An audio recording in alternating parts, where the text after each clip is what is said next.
ఈ వీడియో ఏంటంటే ఆగిన కార్ని ఒకడు ర్యాష్ డ్రైవింగ్ బాగా ఫాస్ట్గా వచ్చేసి గుద్దేసిండు. హెల్మెట్ ఎగిరి పడింది, గ్లాస్ బయటకి వచ్చేసింది. నేను అబ్బాయి చూపించట్లేదు ఎందుకులే అని, కానీ చాలా ఘోరం అయిపోయింది. అసలు చాలా బీడిగా అయిపోయింది రక్తం అంతా. ఇది ఎక్కడంటే మన బీరగూడ నుంచి మియాపూర్ పోయే రోడ్లో గాయాలు అయినాయి. బ్లడ్ బాగా బీడింగ్ అయిపోయింది.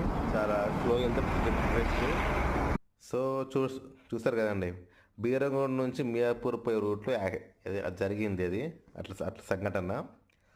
అంటే ఆగిన కార్ని వీడు గుద్దేసిండు.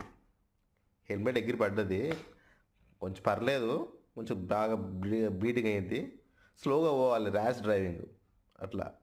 అంత మించి ఏం లేదు, పర్లేదు. అంటే ఇక అవుట్ ఆఫ్ డేంజర్ అయ్యాడు.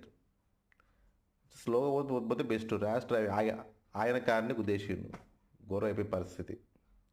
Please be careful. ఓకే.